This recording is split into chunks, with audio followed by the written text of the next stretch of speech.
Hola mundo, hola sociedad. Somos Cono de Luz, un espacio de ciencias sociales donde abordamos diversos temas desde una perspectiva sociológica.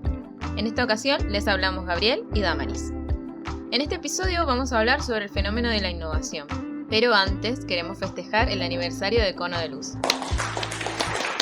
Un espacio que empezamos hace exactamente un año, junto a Jess Garriga, Gabriel Vilches García y quien les habla. Lo hicimos con el fin de divulgar la sociología como una ciencia productiva y capaz de realizar aportes en la construcción y para el análisis de esta realidad tan compleja. Entonces, ¿qué es la innovación? La innovación implica cambios, implica transformación, lo cual quiere decir que también puede implicar destrucción. Marx lo decía en su momento, la historia avanza gracias a la transformación material de las sociedades. Sin embargo, no hay disciplina científica más atemorizada por las transformaciones que la sociología, o mejor dicho, podremos decir, parte de la sociología. La verdad es que la sociología ha tomado poca participación en la discusión sobre la innovación y poco tiempo le ha dedicado. Sabemos de antemano que existen muchas corrientes y voluntades, si se quiere, que ante cualquier transformación societal buscan argumentos con el fin de oponerse a los cambios, con actitudes defensivas y en algún punto reactivas.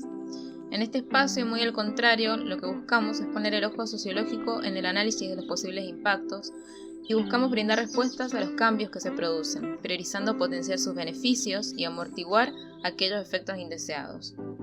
La sociología podría dedicarse menos a hablar sobre lo que anhela y hacia lo que aspira y enfocar más sus esfuerzos en ver lo que es posible, en efecto.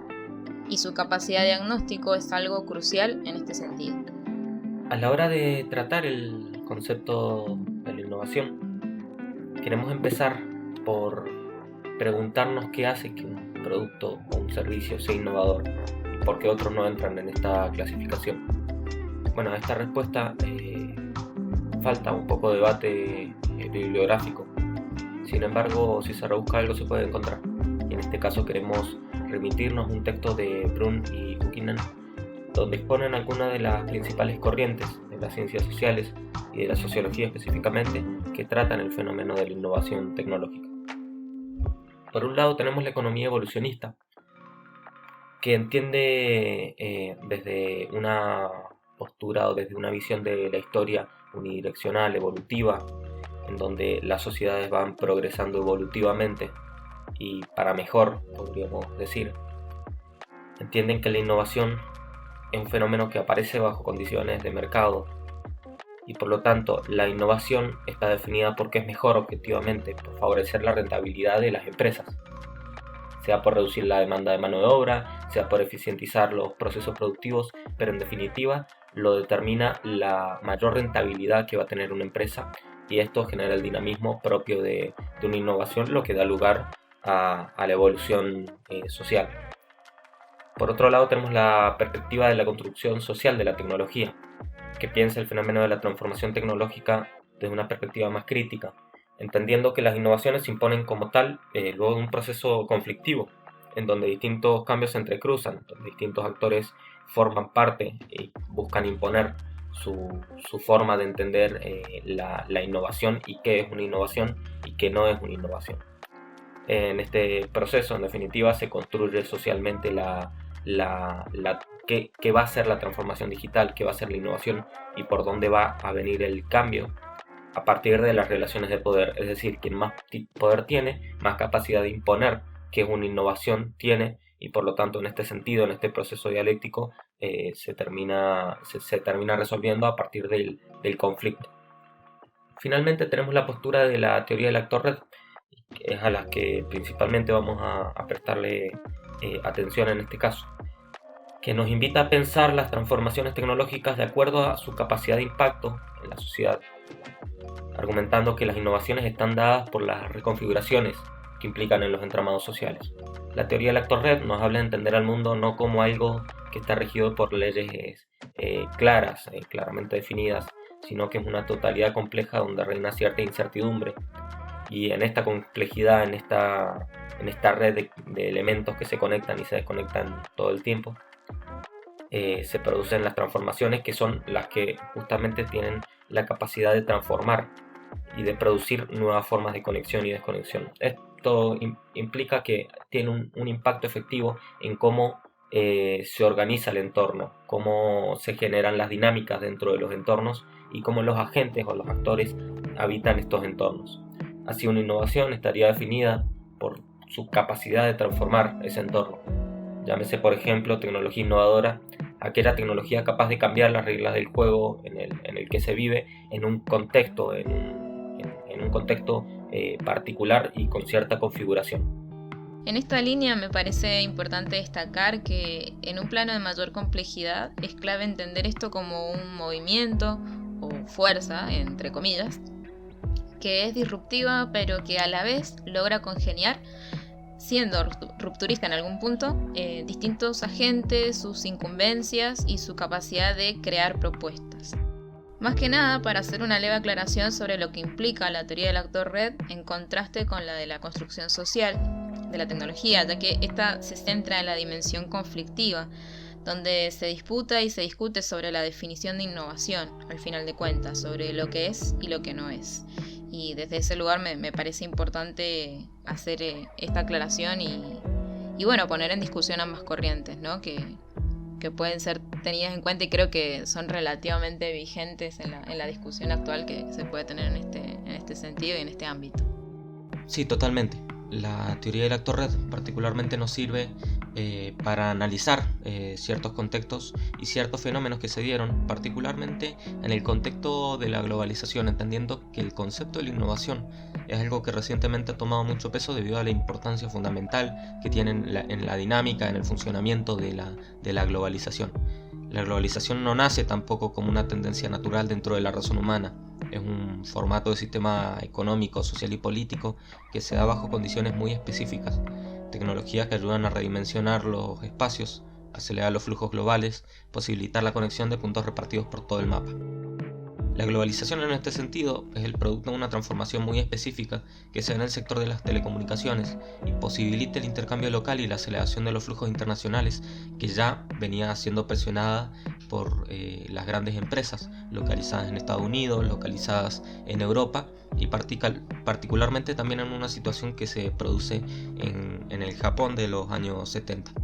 Así el mundo pasa a estar estructurado en estados-nación tradicionales, claramente delimitados, a ser una red de ciudades globales interconectadas por flujos continuos, flujos económicos, migratorios, comunicacionales, políticos, etc. La globalización, quiero aclarar que no es un concepto abstracto, sino que es una dinámica global que se asienta en una infraestructura material conformada por redes de ciudades. Esta red de ciudades está habitada por agentes globales, agentes económicos, multinacionales, empresas especializadas, ONGs, organismos internacionales, gobiernos locales como tal. Las ciudades funcionan entonces como entornos complejos, donde conviven recursos de todo tipo, recursos económicos, recursos como la mano de obra, recursos políticos también, que generan esta integración a las cadenas globales de valor, que generan este contacto entre lo local y lo global. Pues la naturaleza heterogénea de las ciudades funciona como un campo de atracción para agentes diversos que terminan configurando ecosistemas innovadores donde conviven estos recursos que posibilitan la propia dinámica de la globalización, que es el del movimiento continuo y se basa en la innovación continua, en los cambios, en las transformaciones tecnológicas que se producen en estos ecosistemas innovadores donde conviven y donde intercambian personas de distinta condición, con distintos conocimientos, con experiencias diferentes, a veces inclusive de países diferentes, y que buscan resolver problemas específicos de distintas áreas. Ahí el tema de los agentes de las empresas especializadas tienen justamente una importancia relevante en tanto miran una cuestión específica, pero a través de una lógica colaborativa, a través de espacios de coworking, a través de el intercambio que se da en los ecosistemas innovadores, permiten que se lleve y se dé lugar a innovaciones que produzcan transformaciones en distintos ámbitos de la vida. Estas interacciones de los agentes globales y de los agentes locales que tienen conexión con lo global se dan en plataformas específicamente que funcionan como contextos materiales que intermedian entre las interacciones de distintos agentes con dos objetivos: producir datos, que es un tema del que ya hemos hablado, información útil que sirve para gestionar y producir sujetos concretamente, y también la producción de conocimiento. Y quiero detenerme acá porque este es el conocimiento que es útil para elaborar estrategias, para elaborar productos y para elaborar servicios, que justamente son las innovaciones que funcionan como combustible para la globalización como sistema político, económico y social basado en la transformación constante, basado en el cambio constante, y por lo tanto que requiere de sujetos cada vez más flexibles, que se puedan adaptar a distintos contextos, que puedan resolver distintos problemas, y que a través, por ejemplo, de las habilidades blandas, a través del trabajo colaborativo, a través de la especialización, a través de las estrategias de eficientización, puedan resolver de forma efectiva. Bueno, me diste el pie perfecto para continuar, porque lo que vamos a hacer ahora es llevar la innovación, este concepto, a la sociología y focalizarnos un ratito en esto, para luego volver a amplificar este debate y esta discusión. Bueno, la innovación en sociología. ¿Cómo empezar? Digamos que más allá de la mirada lineal o evolutiva, plantear el debate sobre la mesa nos empuja y nos motiva a pensar a partir de esta serie de reconfiguraciones, y sin ignorar las problemáticas que puede profundizar o reparar, cuáles son las soluciones y acciones posibles frente a la amplia gama de efectos de estas transformaciones. ¿Cuál es nuestra capacidad de adaptación en el contexto actual sin tener que caer en reduccionismos teóricos, futuros catastróficos o en el distanciamiento reaccionario de estos escenarios? De esta forma nos encontramos con un debate emergente y urgente que empieza a aparecer a raíz de la demanda externa de la dimensión concreta de lo social, en la resolución de este tipo de problemáticas que van surgiendo. Aunque hubiera sido propicio celebrar en esta ocasión que este tipo de discusiones deberían tener vigencia hace décadas en las ciencias sociales, en verdad nos encontramos en el punto de partida. Incluso, parece ser que lo menos conflictivo nos inclina a observar siempre con un ojo crítico, de sospecha y escepticismo estas transformaciones y todo lo que se avecina en ellas. Muy acertada es la sospecha, sin duda, sobre aquello que se conoce en sus lógicas y su funcionamiento. Pero ¿cómo podemos establecer una crítica distante del fenómeno, sin tener los antecedentes suficientes? Esta es una pregunta que quisiéramos dejar abierta porque consideramos válido guardar también cierto escepticismo sobre cierta literatura del foro académico que no ha reparado estos asuntos, teniendo en cuenta que el debate, en su praxis cotidiana, conduce a los profesionales de distintas disciplinas a establecer y elaborar estrategias de acción que muchas veces no son retomadas por la discusión teórico-científica, y nos parece importante que esa retroalimentación exista. Esta crítica reactiva, distante, inclusive lenta, muchas veces es producto de un desconocimiento surgido por esta falta de contacto con otros campos de la sociedad y de las ciencias. O al menos es lo que nos hace pensar. Y por esto también nos lleva a redundar en la necesidad de una sociología cada vez más cercana a la población y a los debates, más actualizada, capaz de abrirse a discusiones interdisciplinarias, transdisciplinarias que pongan en contacto la actualidad científica y tecnológica con el pensamiento sociológico contemporáneo. La innovación, las nuevas ideas, nacen del encuentro con la diferencia. Para lograr este encuentro es necesario acercarse, debatir, dialogar, estar en permanente intercambio y con cierta apertura al encuentro con lo heterogéneo. Hacemos un llamado a una sociología cada vez más abierta, dispuesta a reconocer en la innovación una necesidad de debate permanente, de diagnóstico preciso y de un lente sociológico capaz de potenciar lo positivo y contener los efectos negativos de las inevitables transformaciones sociales que conllevan justamente estos cambios. Por esto mismo, y también para seguir amplificando este debate, vamos a hablar ahora de la innovación y vamos a introducir el diseño centrado en las personas, o al menos una leve aproximación a ver de qué se trata: el diseño centrado en las personas o el diseño centrado en el usuario. Nos parece interesante compartirles un ejemplo de cómo se logran vincular distintas áreas para desarrollar soluciones con grandes impactos y gran posibilidad de que estas posibles innovaciones se traduzcan en creaciones resolutivas al final del día. Ya vimos distintas interpretaciones del fenómeno de la innovación, pero tal vez todavía estés pensando que innovar significa inventar. y podríamos decir que para el sentido común es así. Pero si consideramos otras definiciones formales, podemos entenderlo como la alteración de algo o la introducción de novedades. Un camino que actualmente se encuentra en boga surge del proceso creativo de trabajo en el diseño. Este es el modelo del diseño centrado en las personas o usuarios. En el mismo partimos de la base de que quienes diseñan emplean distintas estrategias para comprender el problema, por el cual se busca una solución y para ello indaga en la perspectiva de los usuarios, intentando ponerse en su lugar. Y lo que busca es la empatía, es decir, escalar ciertos niveles de conocimiento que se puede llegar a tener sobre estos usuarios. Puede ir desde lo más superficial y lo más mensurable o medible a lo más profundo y lo más subjetivo de ellos. Desde la encuesta al focus group, a las entrevistas e incluso aplicar técnicas de etnografía. Al definir el problema e idear soluciones, lo que estaríamos haciendo es pulir esta búsqueda, ¿no? Poniendo a prueba cada hallazgo e iterando este ciclo. El ciclo de empatizar, definir, idear, prototipar y testear. Las veces que sean necesarias todas las propuestas que van surgiendo en el proceso que yo elijo en esta ocasión traer a colación como un ejemplo de cómo se puede dar el proceso de innovación en una dinámica de trabajo más concreta. Imagínense además que este proceso se lleve a cabo de forma colaborativa. Es decir, que no es una búsqueda individualmente analítica, sino que empuja y motiva a que las ideas surjan de forma colectiva.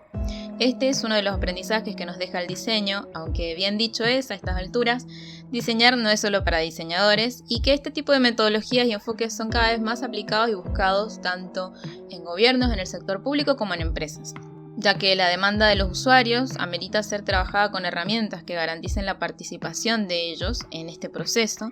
Esto con la idea de alcanzar otro tipo de resultados, ya que con las herramientas y los modelos más tradicionales y anteriormente aplicados no se estaría logrando responder.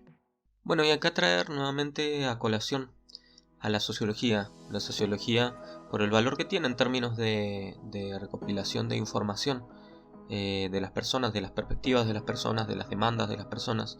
Nuevamente llamar a una sociología actualizada que busque, por ejemplo, en la participación ciudadana, por ejemplo, en los estudios de mercado, por ejemplo, en otro tipo de técnicas de recopilación de información, sea cuantitativa o sea cualitativa, pero para saber efectivamente qué es lo que necesitan las personas, qué es lo que quieren las personas. Y en este sentido creo que es interesante, sirve para armar políticas más efectivas, pero armar también productos y servicios que se acomoden a las necesidades del usuario, y eso creo que es algo muy valorable. También destacar la importancia del trabajo colaborativo y del trabajo interdisciplinario, porque ya no vivimos en un mundo en donde una sola disciplina puede abarcar toda la complejidad que implica la realidad social. Necesitamos intercambio, necesitamos el trabajo en equipo, necesitamos trabajo cooperativo, colaborativo, y hay contextos materiales que disponen este tipo de resoluciones de problemas, de construcción de estrategias, de productos y servicios que aborden un mismo problema de distintas perspectivas, de distintos conocimientos y del intercambio de las distintas disciplinas, y también hacer un llamamiento a que la sociología se integre a este tipo de espacios y se disponga a intercambiar en este sentido. Totalmente de acuerdo. Y así como es importante la creación de equipos de trabajo interdisciplinarios, en la creación de propuestas y la planificación de políticas, es importante revisar el cómo nos acercamos a las y los receptores de estas propuestas en el mismo proceso. Tomás Domínguez Vidal, economista, exdirector en innovación en Cava y ex consultor en el Laboratorio de Gobierno, hace ya un tiempo ha publicado un artículo en el portal Latio Reads, que se lo recomiendo. Tomás resalta algo que me parece fundamental traer a colación por tomar una de muchas voces con experiencia en estas áreas dentro del ámbito público como en el privado. Considera que acercarse al usuario desde la frialdad que implica la medición de los datos, que muchas veces vienen con sesgos, la técnica no es lo más importante, sino poder aproximarse a conocer al usuario desde el contacto directo, en su contexto y su cotidianidad. Y menciona que los números son la materia prima, sí, la herramienta para la toma de decisiones, para medir resultados y hacer proyecciones, pero la materia prima para el diseño de las soluciones son las historias con un nombre y una cara. Me pareció interesante citar esta parte del artículo no como una crítica sobre las técnicas empleadas, sino para diferenciar la pertinencia de las mismas, de acuerdo al momento y los objetivos con los que se diseñan estrategias y nuevas herramientas. Incluso ver las potencialidades y las limitaciones de ellas en la propia definición del problema al que se busca responder. Creemos que esto acaba siendo disruptivo con las formas tradicionales en las que se planifican y se proponen las respuestas a las problemáticas de la sociedad toda, porque al final de cuentas se trata de aplicar otra sensibilidad, de simplemente tomar otra vía cuando las actuales no nos dejan satisfechos y no mueven la aguja como esperábamos. Bueno, un poco para finalizar, queremos nuevamente llamar a una sociología cada vez más abierta, que pueda discutir, que pueda dialogar, no solamente con otras disciplinas, no solamente con el resto de la sociedad, sino inclusive también con los propios grupos internos que se generan dentro de la disciplina. Que los intercambios son buenos, que la crítica interna también mejora, y creo que algo que podemos concluir a partir de estudiar el concepto de la innovación, o dos cosas que podemos concluir, es un fenómeno que está, es un fenómeno que hay que abordar, hay que embarrarse un poco las manos, ir a la realidad, estudiar lo que está pasando, y más allá de que nos guste o no nos guste, analizarlo, qué es lo que tenemos que hacer, qué es lo que la sociología puede hacer y puede aportar a la sociedad en su conjunto. Y luego que la diferencia lleva a la generación de nuevas ideas, nuevas resoluciones de problemas, que es justamente lo que necesitamos para salir adelante, que la sociedad pueda resolver los problemas, los conflictos que encuentra, y generar también cierta fortaleza o disponer a soluciones cada vez más efectivas que tengan en definitiva un efecto concreto, y aquellas injusticias, aquellos problemas que encontremos en el camino los sepamos resolver y sepamos abordarlo, y no solamente quedarnos en el propio debate, o a veces lamentablemente ni siquiera en el debate. Así que un poquito para cerrar e ir despidiéndonos de este tercer episodio del podcast de Icono de Luz. Muchísimas gracias nuevamente por escucharnos y les esperamos en el siguiente episodio. Esperamos que sigan allí y les agradecemos nuevamente por haber llegado hasta el final. ¿Hay algún tema que te gustaría que tratáramos?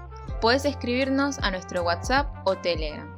Anote 261-253-1868, y también a nuestro correo espacio.conodeluz@gmail.com, o en nuestras redes como Instagram y Twitter.